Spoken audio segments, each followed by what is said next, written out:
This is a series of conversations on great individuation, the full capacity for human psychological and spiritual development. Murray Stein is a celebrated Jungian psychoanalyst living in Switzerland, and Jim Manganiello is a pioneering depth psychologist and a long-time Dzogchen practitioner living in Boston. Modern psychology is unable to identify and treat the basic psychological problem of our time and of all time, the problem of ingrained egocentricity within the nature of the human being. Contemplative science is needed to complete the human potential for great individuation. Jim Manganiello lays out the problem and the solution. Jim, let's talk about great individuation. What is it? It's a term we're using. What do we mean by that? Well, that's an excellent question, Murray. And, we need to be clear with each other and with our listeners what we're doing, what we mean by that. This is not just another step in many individuation steps. It's founded and it rests on Jung's work, and of course your work in amplifying Jung's work and in adding to it. But this is a very significant transformative step. And it's a transformative step for depth psychology as well. Depth psychology is waking up to the need to have a more powerful telescope so that it can see what's out there and not stay in a very small, confined territory, ignoring and denying some of the things that beg to be recognized, understood, and we could say remedied. We have talked, you and I, about how the species is 1 million years old, and basically psychology is about 3 seconds old in the span of that 1 million years. And even spirituality, so-called spirituality, has the farthest reach we have is maybe Hinduism 15,000 years. So seriously, this is a time, I think, for us to understand some of the things that you and I are considering, which is that there is a temporal side to individuation, and there is also an atemporal side. And the atemporal side has not just been overlooked, but it's been called into question as to whether it can become part of true individuation work. And I think the great individuation position is that it's an essential part. And we've established, I think part of the dilemma is that the human species has a problem in that its default position is very dualistic. It tends to regard as appearance as reality. So for the human species mind, who we are appears to be inside our body. So we are our body. And the world appears to be outside of our body. And when in actual fact, in higher states of consciousness, that's unveiled as a misconception, not unlike the things that we have chatted about, including I think the preposterous, but nevertheless very instructive dilemma for a cat, that when it looks in a mirror, it sees another cat. That it's convinced, because it appears that that other cat exists, it's convinced that it is. And there'd be no easy way to talk a cat out of that assumption. We are in the same dilemma.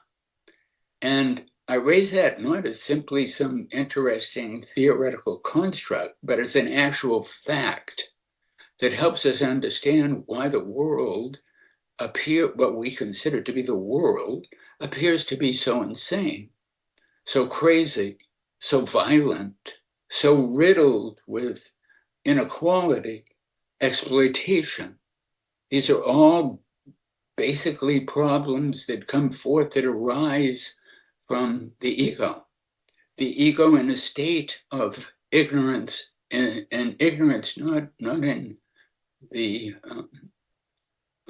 critical, judgmental, demeaning sense, but simply being unconscious of what is. The mistaking of appearance for reality is the dilemma that leads to a lot of the problems that we have, and that we fail to recognize properly and address. So just as a bit of a side note, what comes to mind in this is that great individuation psychology is also liberation psychology. It's finally insisting that psychology enter into history and open its eyes and see what's going on. The way that psychology has accepted the existence of war without penetrating a reasonable understanding of it. As well, the kind of colonialism that exists in the human species, at least for all of the time that we've been able to track it, seems like what gets one of the primary goings on that needs to be attended to is the tendency for one group of human beings want to have more than the other, than another group of human beings. From time immemorial, this has gone on. And it leaks, it soils, it is all over the place today with respect to the endless wars between nation states, the divisive differences of opinion that exist between people that lead to violence, resentment.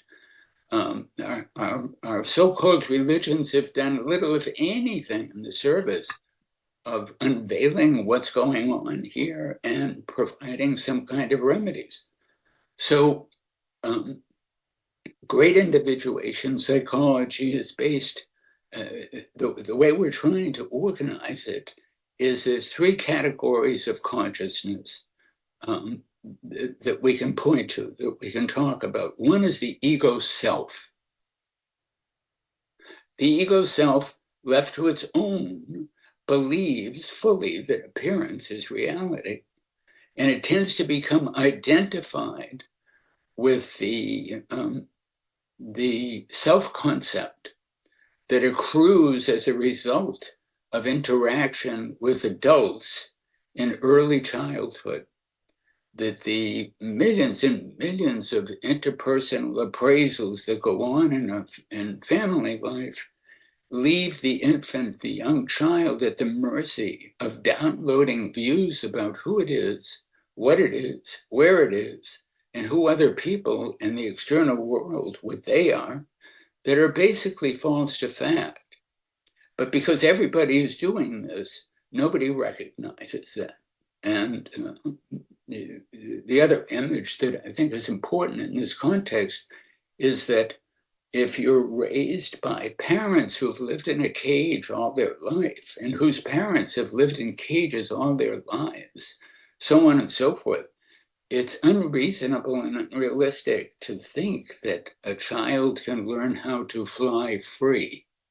And in order to fly free, we have to become who we truly are. And who we truly are is surely much more than the ego self. The dilemma, the Jungian depth psychology dilemma, of course, is always and everywhere that we're not conscious of what we need to be conscious of in order to be fully realized, or to be reasonably sane and really reasonably connected to a world that is accurately perceived and understood. This is an incredible issue. So we have ego self on the one hand that's utterly misinformed, believes that materiality is reality, is prone to living within what Kandinsky called the materialistic nightmare, as if it's a reasonable way to be alive. But on close inspection, of course, there's this sense, this felt sense of existential woe and weariness and fear and uncertainty, and there's a proclivity to then engage one's life force in the accumulation of trivialities, such as money, power, fame, achievement, so on and so forth. And we're not addressing the big, huge questions that are associated with, well, where are we? What are we? Where did we come from? What is our deepest nature? What is our source? Why are things so crazy? Crazy as in people killing each other, nation states ruining entire civilizations in the service of what? There's been no demonstration in the history of exploring war that will lead to some kind of a conclusion that, wow, this is some valuable activity that leads somewhere significant. It never does. It never does. So I want to note that the next step would be in this triad. We have the ego self. The next step is the self. The self has got some intimation of a greater consciousness, of a greater possibility within itself, of experience that can not only make life worth living, but can render it an adventure with significant depth and meaning. But it's not easy to move from the ego self to the self without having some taste, some intimation of the capital S self. And we're positing the capital S self, knowing that it's prone to some misunderstanding because so many different traditions, including the Jungian tradition, have used the word self, capital S, to mean one thing or another. We're being very precise that, first of all, it's a non-dual experience of our primordial nature, meaning our nature has never been created, nor can it be destroyed. The sense of it being primordial is that it's the basic stuff of what is. It is what is. In the sense of the unus mundus, there is only one reality. Now, this is something from the ego self stance is a fantasy. From the self, small s's stance, it's perhaps an interesting possibility, but it's difficult to place big bets on it because one lacks the data to confirm it. In order to experience the capital S self, we must enter into a non-dual state, which is a term that's been bandied about all over the place, but for, unfortunately, lack of a reasonable substitute. It is when we are relieved, when our minds are relieved from the domination of the ego self and the never-ending thinking that comes forth from our stream of consciousness that distracts us in every moment, that we can actually enter into the kind of experiences that are non-dual, that are beyond time, that are outside of time, where we're no longer a subject trying to find the object called the self, capital S, but we are in the flow of experience that is itself the self, capital S. Now, this is something for the ego self, which is absolutely out of the question. For the small s self, it's indeed a possibility if its intimation of the capital S self can be well fed, such that it can strengthen and stabilize its connection to this capital S self sufficiently so that it's transformed as a result. It's transformed in the direction of greater consciousness so that it can become more conscious of the deeper levels of who it truly is. So just for a moment, we could note Jung subscribed to, I think, a variation on what Swedenborg had said, that there are three levels of consciousness. One is the natural consciousness, which is the typical everyday life ego self-consciousness. What is what I see and what I perceive and what my mind makes of it. The next one is a spiritual level of consciousness in which we become much more aware of what we could call our intuitive mind. We become much more receptive of these intuitive flashes of insight that have deeper meaning, that allow us to actually experience a larger vision of what life might be. And then there's and this is an unveiling, becoming more conscious of what typically is unconscious. And the third and most important is what Swedenborg referenced as the celestial level, which in our terms is the direct experience of the self, capital S. Its ultimate reality. It brings one home to who it truly is. There is no other substitute. For Jung, I think we need bifocals to look at Jung's work carefully. On the one hand, Jung was like a man whose hair was on fire, and his need for water to put it out was so compelling and so strong that he couldn't say no to it. And I'm referencing his appetite for gnosis. It wasn't something that he decided to pursue. I don't think he had any choice in it. For whatever reason, we don't need to idealize him. We don't need to criticize him. We can just look at him with admiration as the example of somebody who is fiercely committed to understand the deepest levels of who he is. And to a significant degree, he did that. The bifocal issue is that many of us who are fans, not just fans, but deeply admire Jung's work, even if we have the capacity to avoid idealizing him and making him into the one who knows, yet again, that movie is so well known at this point that it should be avoided at all costs.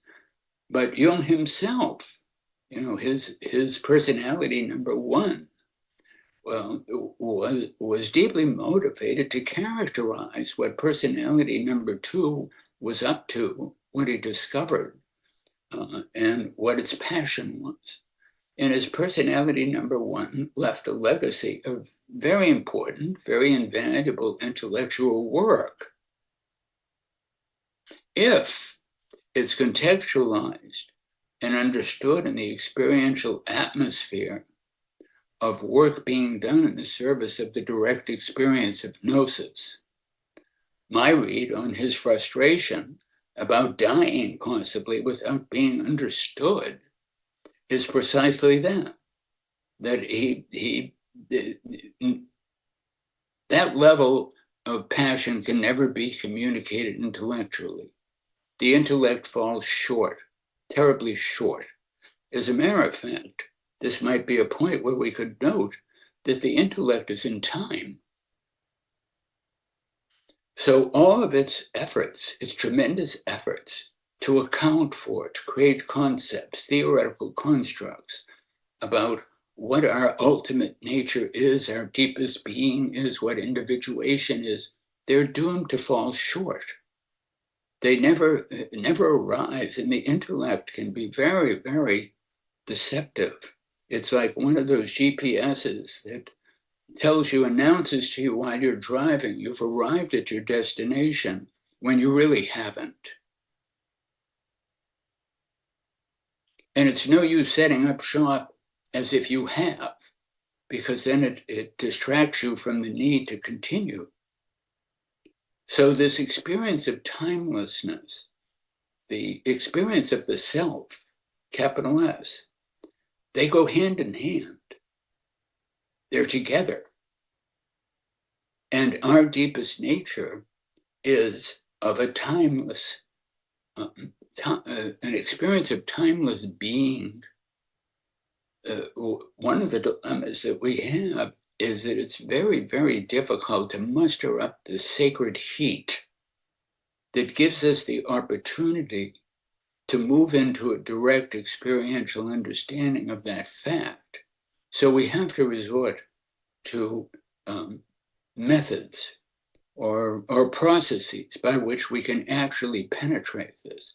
Now, it just so happens you and I have written a couple of essays, one of which we both wrote, and the other I wrote on your behalf, in which we talked about Dzogchen, not as some Eastern meditative path, not as some Tibetan path even.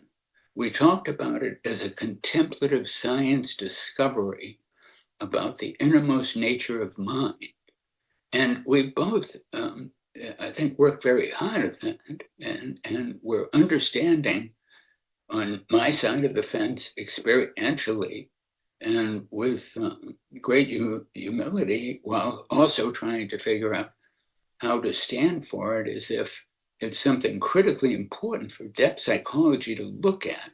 We're not looking to graft Dzogchen onto Jungian psychology, dear Lord. We're looking to understand Dzogchen as a contemplative science worthy of testing. That's all we're looking for. We're not asking anybody to believe in anything. We're asking them to understand that this is a long tradition based on phenomenological methods of exploring one's mind. And the results are remarkable. They're at least the equivalent of Copernicus's discovery that the sun was the center of our solar system and not the earth. So my feeling and our work is based on the idea that if we can use these methods successfully, we don't even need to reference them as Dzogchen, although I think it's worthy of being honored as such.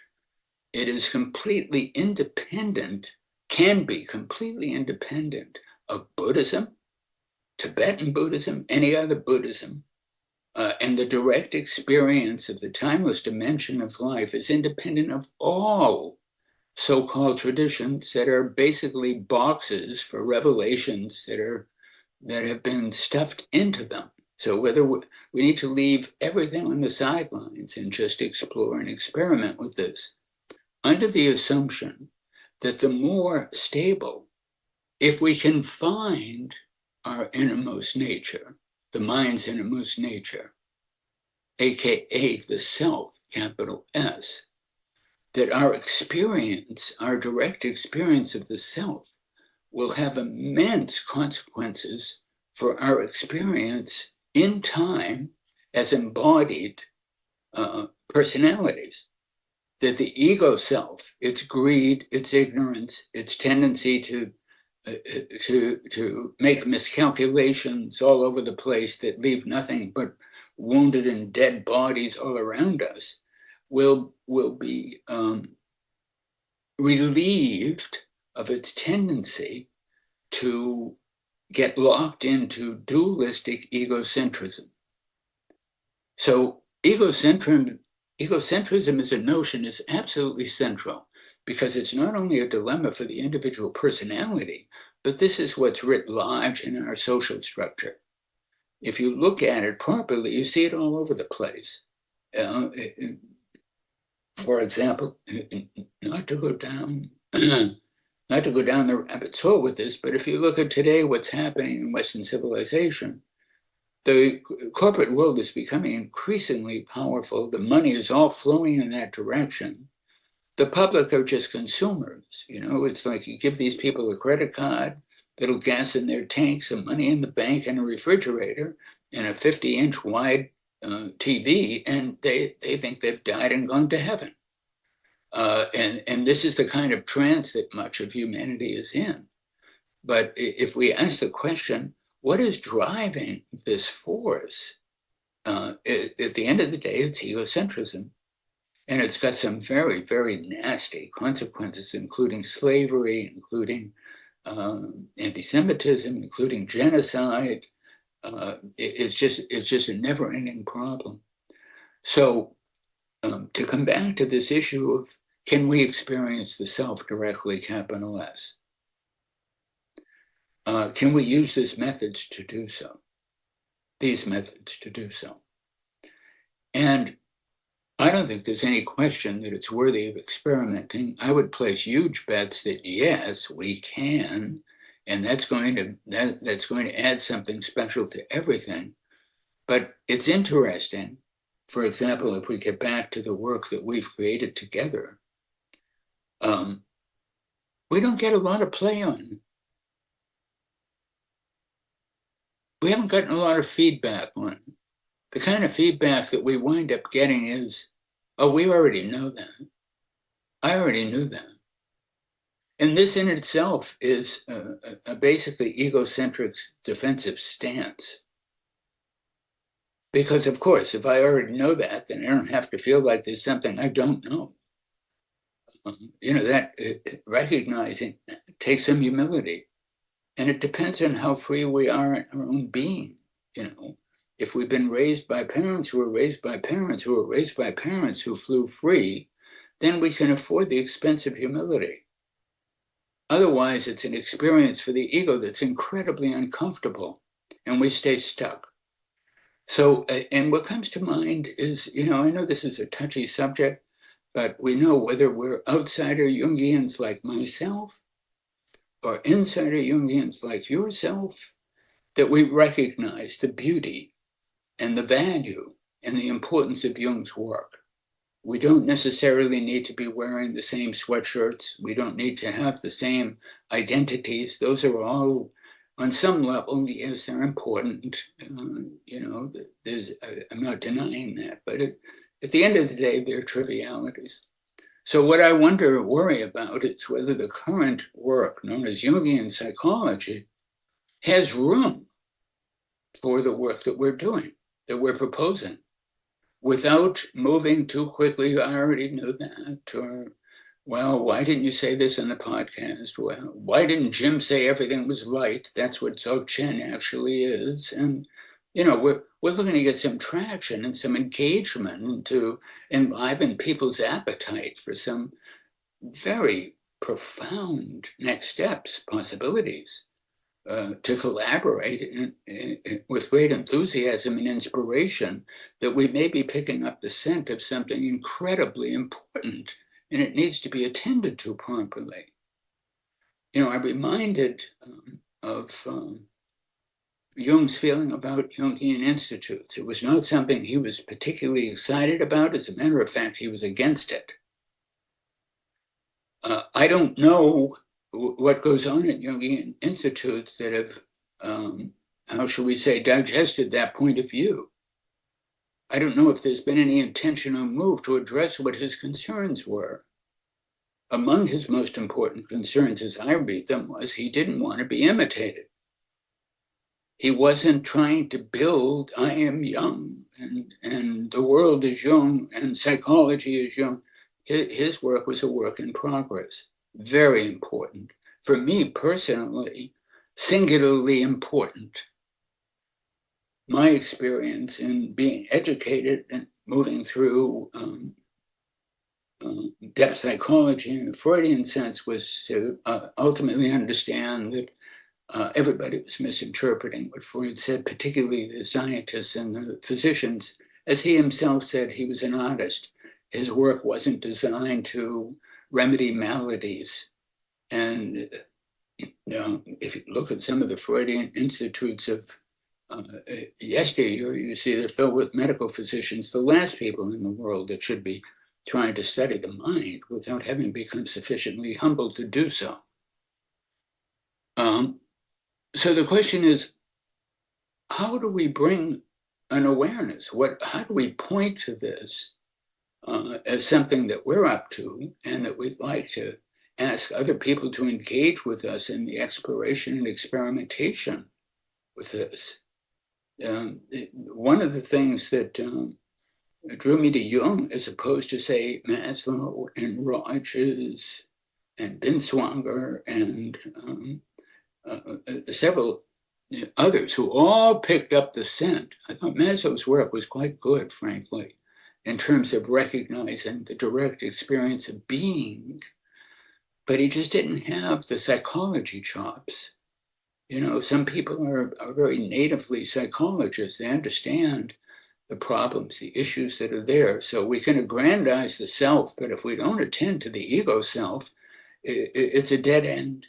You know, the human mind's capacity for self-deception is endless. So we can begin to talk ourselves into this, that, and the other thing. And this also goes on.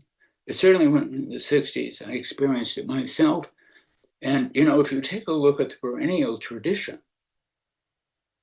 the glorious perennial tradition, including Plato and those that followed him, and Parmenides and Empedocles, and right up to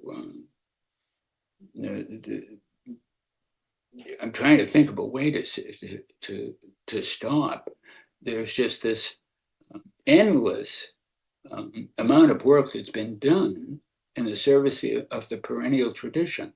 Some very well intended, some got crazy, and I cannot find one component of the perennial tradition that did not devolve into egocentric woe. The never-ending battle for power at the top, who knows best, how should they do this, so on and so forth. I have not found one tradition. And the scholarly work that's been done as well. I'll add a couple of pieces of cheese to this. We'll try a new loaf of bread so that we can create a special kind of sandwich. And inevitably, it doesn't have the power, the force, the depth, or the clarity to really bring in a new day. I'm assuming, I'm not sure that Dzogchen does, that Dzogchen psychology, we've got to think of a way of naming this. That is, any method that can bring us into the direct experience of the self, capital S, in a reliable and valid way. That's the only thing that's going to change the course. That's the only thing that's going to deliver the perennial tradition to the end of the rainbow. Everything else is just nice try. And, you know, somebody in the coldest earth, if they had a way of making footnotes, firewood, they could stay warm till eternity with the amount of so-called scholarly work that's been done in this direction that has brought us nowhere when it comes to addressing what we're talking about, this egocentric infection of the human mind and of the human species.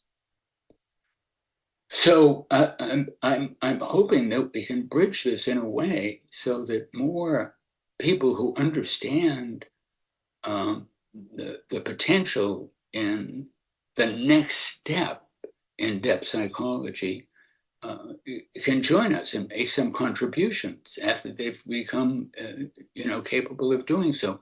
We all have to become sufficiently capable of realizing what we're talking about. That's part of the dilemma with psychology.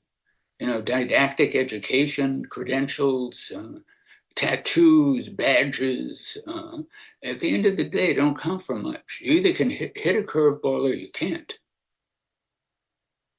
If you can't hit a curveball, there's no sense of being up at bat.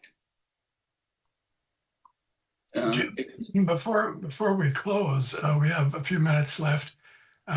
I wonder if you could give some very basic instructions for the listeners who would like to experiment with penetrating into this realm of non-temporality.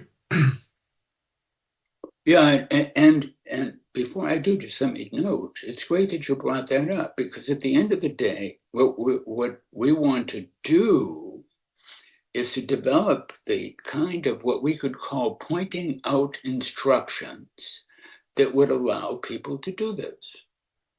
Certainly, how shall we say, brothers and sisters that might join us in this project at some level. But ultimately, if we can do that, to be able to disseminate them in a way that could make a significant impact. So first and foremost, in order to understand unduality, in order to understand the capital S self, we have to disabuse ourselves that we can do so as a self, as a subject, forgive me, as a subject looking to study, understand, and experience an object.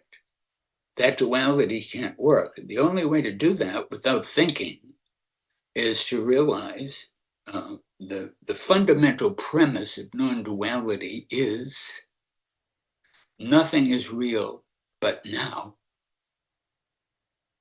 And we're talking now as the fourth time, not the present in ordinary time, past, present, future.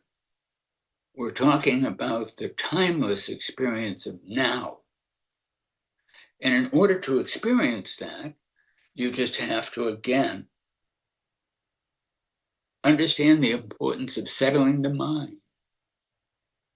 So that if you imagine a retort in which we've got maybe a couple of cups of water, and we pour in some very thin, fine sand from the beach, and we stir that retort up, well, obviously you can't see the water because things are moving, the particles in the glass of water are moving such that the nature of water cannot be seen clearly.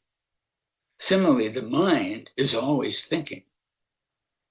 And one of the things we need to do to penetrate into now, as sacred experience, as the experience of capital S self, as the experience of who we truly are, is that we have to be able to not be distracted by the mind.